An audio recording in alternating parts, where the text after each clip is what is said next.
یو ځل د یو یهودي او د منافق مسلمان ترمنځ شخړه راغله.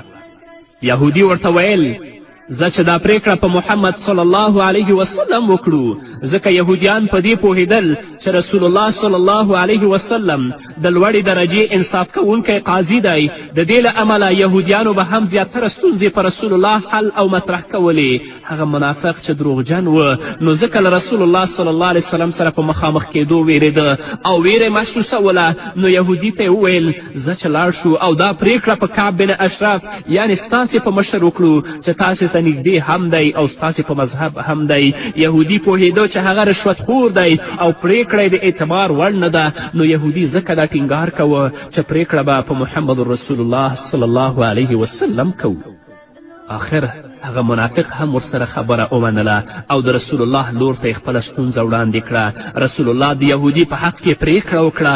کله چې بهر ووتل نو منافق یهودي ته وویل آخر خو رسول الله هم یو انسان دی، امکان لري چې له هغه څخه هم تیروتنه شوي وي. راځه چې د عمر بن خطاب څنګ ته ورشو او پر هغه پریکړه وکړو. کله چې دوی دواړه هلته ورسېدل او یهودي خپله ستونزه عمر بن خطاب ته وړاندې کړه او ضمناً یې دا هم ورته ویل چې رسول الله زموږ د دواړو پریکړه کړې هم ده خو دا یې نه مني او وایي چې نه دغه پریکړه سمه نه ده، موږ به په عمر خپله پریکړه کوو. نو ځکه ستاسې څنګ ته راغلو. حضرت عمر مخکې له دې چې د دوی دواړو بیان او اقرار اخیستی وی نو سمدلاسه پاڅېده او ننوتو. یوه توره یې راواخیسته او د هغه منافق سر یې له تنې څخه غوڅکه او داسې ورته وفرمیل د چا چې د رسول الله پریکړه خوښه نه وي د هغه سمزه همدا ده یا زما پریکړه همدا ده. دا یو څرګند سپکاوی و چې د ستر قاضي محمد رسول الله په پریکړه یې شګې اړولې چې د همدې تیروتنې پر اساس عمر فاروق ترې سر او قلم کړه. کله چې له دې وژنې څخه رسول الله خبر شه نو د حضرت عمر څخه یې وپوښتل دا تا څه وکړل؟ په دې وخت کې د الله له لورې وحی را نازله شوه او د امیر المؤمنین سیدنا عمر فاروق د پریکړې تصدیق یې وکړه چې له همدې ورځې وروسته عمر ته د فاروق لقب ورکړی شو، یعنې د حق او باطلو ترمنځ توپیر کوونکی.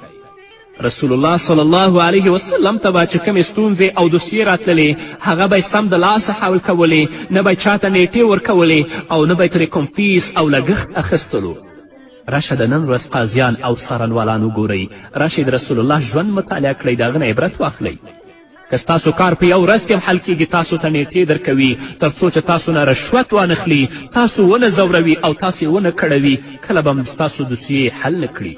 که کومو ګواهانو ته به اړتیا شوه نو رسول الله صلی الله علیه وسلم به سمدلاسه راغوښتل. که د دوی ترمنځ به کوم عیني ګواه نه و نو د مدعا علیه څخه به یمین او قسم اخیستو او بیا به یې له هغې وروسته په دواړو اړخونو که غور او فکر وکړه بیا به یې پریکړه صادره کړه.